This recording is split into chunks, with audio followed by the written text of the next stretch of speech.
Argentina ব্রাজিলের ম্যাচটা আসলে যদি ফ্রেন্ডলি ম্যাচও হয়, উত্তেজনা যা হবার মানে যতটুকু থাকার সেটাই থাকে। আপনার আর্জেন্টিনা ব্রাজিলের ম্যাচটা সারা গোটা বিশ্বে যেমন মানুষ মানে যেভাবে আপনার সমর্থন করে, যেভাবে দেখার জন্য উদ্গ্রীব হয়ে থাকে, সেটার জন্য কিন্তু আর্জেন্টিনা ব্রাজিলের ম্যাচ কখনো হাই ভোল্টেজ হওয়া দরকার হয় না। জাস্ট দুজনের ম্যাচ হইলেই হয়।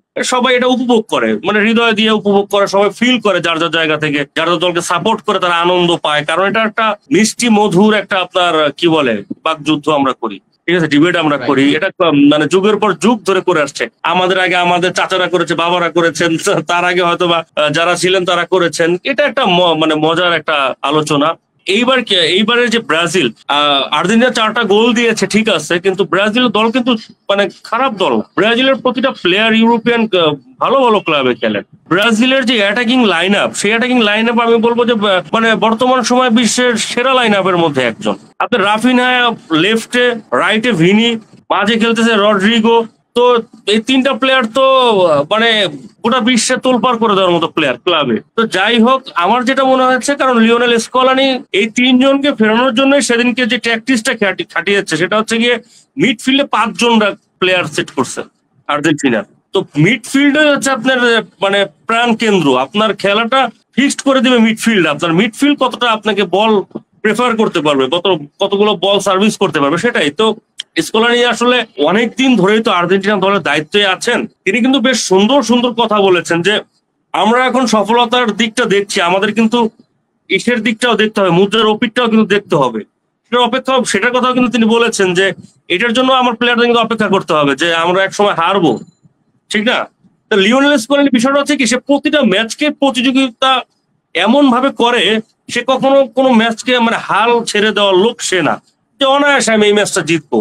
সে এই ধরনেরই না। সে মানে প্রতিটা ম্যাচে 100% সে সিরিয়াসনেস নিয়ে দল সাজানো থেকে শুরু করে প্লেয়ারদের মধ্যে যে ডেভেলপমেন্ট করা দরকার, মানসিকতা, ফিজিক্যাল সবকিছুই সে প্রতিটা ম্যাচেই সে আলাদা আলাদা ভাবে সেটা করে থাকেন। তার ফলাফল আর্জেন্টিনা দীর্ঘ সময় ধরে পাচ্ছে। তো ব্রাজিলের যে বিষয়টা আমার খারাপ লাগছে সেটা হচ্ছে কি, ব্রাজিল কিন্তু ফুটবলের একটা সৌন্দর্য।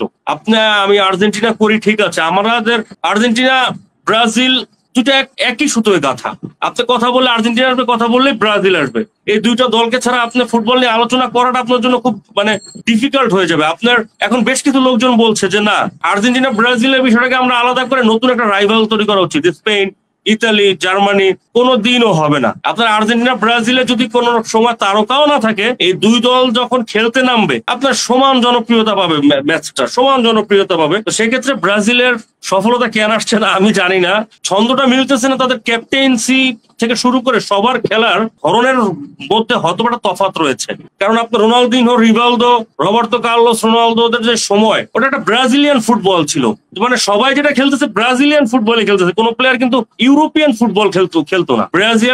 ব্রাজিলিয়ানদের যে নিজস্ব যে খেলাটা, সেই খেলাটাই উপহার দিয়ে কিন্তু আজকে ব্রাজিলের যে অবস্থান, ব্রাজিলের প্রতি মানুষের যে ভালোবাসা, এটা কিন্তু প্লেয়ারদেরকে দেখার জন্য, তাদের খেলা দেখার জন্য। কিন্তু সেই খেলাটা আমরা মিস করছি, খুব ভাবে মিস করছি, ব্যাপক ভাবে। কারণ ব্রাজিলকে এখন দেখলে মনে হয় যে কোনো দলের বিরুদ্ধে তারা হারতে পারে, এটা তো কোনোদিনও ছিল না। এগুলো ডেভেলপমেন্ট করা দরকার। বিশেষ করে তারকা প্লেয়ারের তো অবশ্যই একটা প্রভাব থাকে। এখন মেসি যখন দলে খেলে, অন্য দলের উপর চাপ থাকে শুধু মেসিকে নিয়ে। কিন্তু দেখেন, মেসিকে ছাড়া আমরা উরুগুয়েকেও হারাইলাম, ব্রাজিলকেও হারাইলাম। তা উরুগুয়েকে দিলাম 2 গোল, ব্রাজিলকে দিলাম 4 গোল। ব্রাজিলের সঙ্গে গোল করলো কালা, আপনার এনজো ফার্নান্দেজ করলো, আর তারপরে আমাদের 9 নম্বর আলভারেজ করলো, তারপরে সিমিওনে করলো। তো বিষয়গুলো ম্যাকঅ্যালিস্টার করলো।